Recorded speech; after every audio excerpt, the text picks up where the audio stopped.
What is going on, everybody? I am finally back with another God of War Ragnarok build video. I hoped to release it earlier, but it took me much longer than I expected, so I apologize for the delay. Even if I can design the build in the endgame, I can never be sure how it plays out through the story without actually playing it myself, so I created a new save on GMGoW War Difficulty and got myself ready to go through infamous Yuck level once again, in order to deliver my first-hand impressions. As in previous video, I will keep spoilers to a minimum, but I will have to spoil some locations and items. So, why would you want to play this build? Mind, it is not a cooldown build where you can spam your Runic attacks, but your Runic attacks going to hit really hard, while in the endgame you will be utilizing your high Runic stat in normal attacks, thanks to Muspelheim enchantment set. This build makes it easy to deal with elite enemies, but of course it comes with the price of being very squishy. If it is a trade-off you're happy to make, this build is for you. At the beginning of the game I choose the Vidar set, so I'm not getting too comfortable with the idea of getting hit once in a while. As I progress through the game, I upgrade braces and belts to level 3, so I can get this sweet extra damage on finishers, and chest only to level 2. These are all temporary items, so if you are comfortable, you can spend even less resources upgrading them. For the shield, I picked Stonewall mostly because I wanted to try it more. I had very limited practice with it, but Dauntless Shield looks like a more logical choice because of the secondary cooldown stat on top of it being a great generic shield overall. You can play with Dauntless Shield the entire game or swap to Shirestar Shield later for more runic and different gameplay. In Svartalfheim, just near the mine entrance, I grabbed Pommels of Undying Spark. To get them you need to take this ride on a crane. Those pommels provide you with decent strength and runic stats and visibly increased burn damage. I used those pommels till late game and I found them very effective even in the level 9 build. So feel free to level up those as far as you want, you won't be disappointed. After that you can continue your journey till Alfheim. During your ascension in Alfheim, don't miss out on legendary chests. In one of them you will find Hades Retribution, one of the highest damaging light runic attacks for the blades. I absolutely love it. As build will kick in, it will be capable of doing heaps of damage to the enemies. Don't be shy to waste your XP on upgrading it. After visiting a certain shrine in Alfheim, I visited Syndra's shop nearby and crafted a full enlightenment set. This is where the build is kicking in. The enlightenment set is set with the highest runic stat in the game. Belt and braces provide an extra 30% runic damage buff if the target is under status effect, which obviously had a great synergy with pommels. Chest gives a chance to give the blessing of runic on successful triangle attacks. I played with this set entire game and I think it is great, but I will provide some other valuable options later in this video. Soon after getting this set, I quickly had an opportunity to test it on the boss, and it worked great. The play is to set the enemy on fire, ideally using triangle hits in hopes to get the blessing of runic, but if you didn't, it's still fine. Then offload your runic attacks, then take out the axe for the sweet extinguish flame damage, then rinse and repeat. I was using blades as my main weapon because I found it is much easier to apply burn status with blades, plus I had this extra burn damage from handles.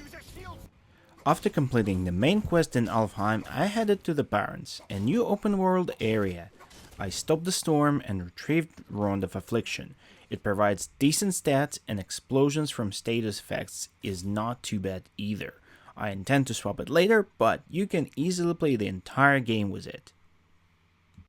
This wraps up early game build and we are going to Vanaheim.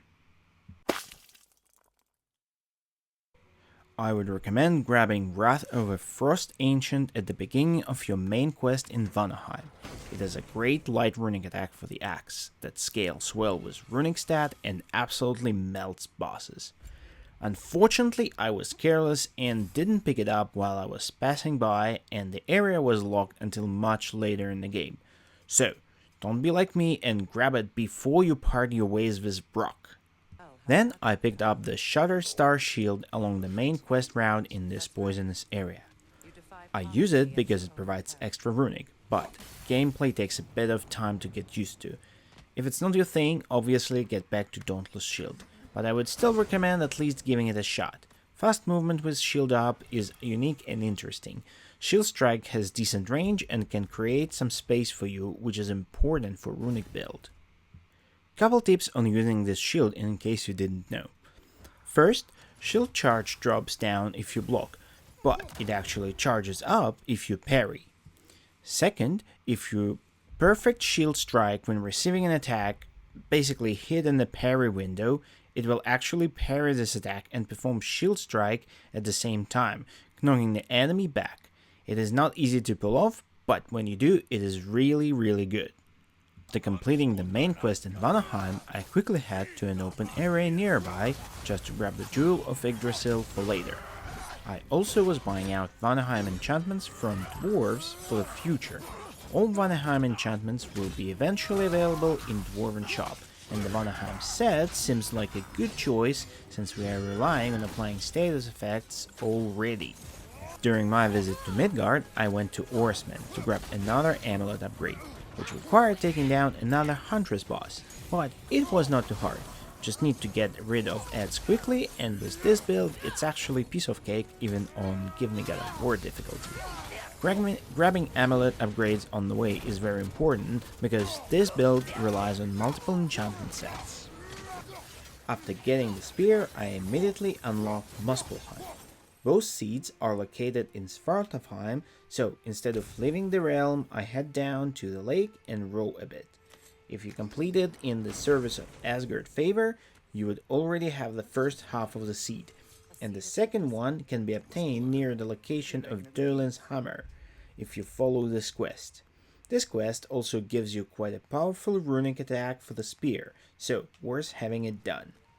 Speaking of the spear, definitely include it into your arsenal of moves, because it could be an amazing tool in applying a status effect to an enemy. As soon as possible, learn the siphon skill, so you can siphon elements from the enemy with heavy attack. I underestimated this feature initially, and oh boy, was I wrong. After siphoning element, any attack will be building up status till you throw your spear or impale someone with it. On top of that, detonating a spear with an element with maximum power will instantly build up status on regular enemies and apply tons to elites and bosses. I would highly recommend to get used to this mechanic. Back on track, I go to Muspelheim. I got the free Muspelheim enchantment that appears in the chest near the Dwarven Shop automatically as you get there. I came there at level 4 and completed all 3 first tier challenges, just to have some fun and to acquire Muspelheim armor set and some cash. Muspelheim set provides decent runic and cooldown stats, and its perk bonus increase immolation charge. As I mentioned before, I went all the way with an enlightenment set, but swapping braces or belt for Muspelheim is not a bad idea. It can compromise a bit of runic attack damage for faster immolation charge. I tried tier 2 challenges a couple times and found it was quite challenging for me at level 4. I probably could stay there for another couple of hours and get good, but I couldn't see a point in doing that, so I decided I will come back later. And this is it for the mid-game. Build is already working well and capable of outputting buttloads of burst damage, but in the endgame we can crack it to absolutely another level. But before that, if you are still watching, please consider subscribing to the channel. It helps a lot, and there are many videos planned, at least 3 more build videos, some personal tops and other stuff. After completing my second stint in Helheim, I stopped by Brock's shop to buy out last Vanaheim enchantment. Now I can have the Vanaheim set working, and since setting enemies on fire is a crucial part of gameplay, it works pretty well. Then, usual following the dog and jumping into another area for exploration. First, I completed a quest that led me to this area, that ends in killing one of the dragons, in order to get the frozen flame for the axe. It is a short quest, and the axe upgrade is absolutely worth it. It will also grant you another Vanaheim enchantment that gives you a juicy 20 cooldown. I went to release the water to get access to the last two enchantments and the pond. To get to the pond you have to kill 2 augurs, but it should not be a problem. If you gathered all the crystals along the way, you should get enough resources to upgrade all your armor to level 8 at least, which should push you to power level 6, that will make the next dragon fight much easier. I finally moved from jungles to crater. There are 2 favors you will need to complete, but they are literally next to each other, so it's gonna be quick. First, I took the hourglass favor and unlocked the pass for the boat. Burning Sky favor will be given automatically when you see the dragon for the first time in the same area where you pick up the hourglass. On the way to the dragon, you will find the second half of hourglass, which will provide you with a tuned runic gem to boost your runic attack's damage even further when immolation or permafrost is fully charged. And killing that dragon will provide you with Seal of Runic Storm that creates Bifrost Storm after you use 3 runic attacks or 3 different weapons. Since I already was level 6, I decided I was ready to take on Hjalt, Berserker in Forbidden Sands in Outline. She's level 7, so I was 1 level below, but she's not too hard. The only thing that constantly sets me off is when she throws those 2 green unblockable thingies, whatever those are. Timing of those are a bit weird, especially if you are used to timing of Mage Berserker's similar attack. Anyway, the reason I got there was 9 Realms Pommel. It gives you decent runic stat, but most importantly, Realm Shift when you activate L1 plus Triangle on the axe. When you get Muspelheim enchantments later, it will scale with runic and will deal very solid damage. So Realm Shift will help a bunch. Since I already was in Forbidden Sands, I went to the library to grab another jewel. If you followed all the steps of the guide, you should have at least 7 slots open in your amulet. So you can have 2 sets plus extra. And now it is time to get back to Muspelheim. You can have fun with challenges as long as you want, but the main goal here is to acquire 2 more Muspelheim enchantments, because you already should have 1. First, complete all 3 tier 2 challenges to unlock challenges in the middle. There are 3 challenges in the middle which give you enchantments.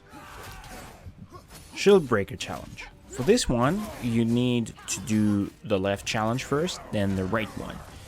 In this particular challenge, you will need to defeat grunts before you can hit a mini-boss. To me, it's the toughest in the bunch.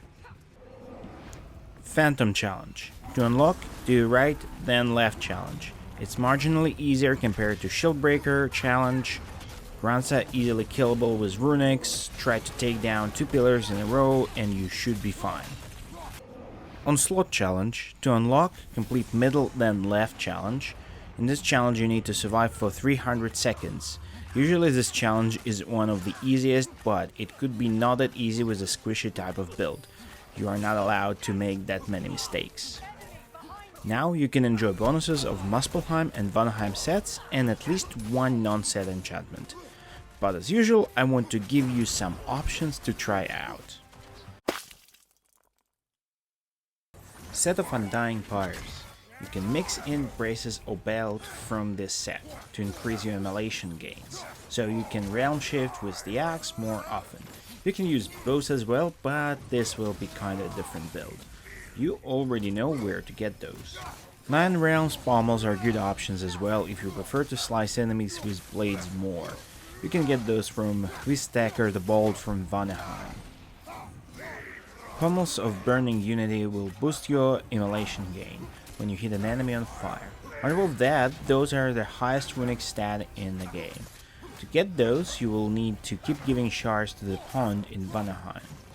9 Realms enchantment can boost your damage even further during Realm Shift. making it a very scary combo. You get this one as part of the story. And it wraps up the Runic build. Thanks for watching, like, subscribe, comment, all the stuff, it helps a lot. Check out my other videos, there are gameplay videos with this build where a bit GNA and Pro if you want to see the build in action. And see you in the next one.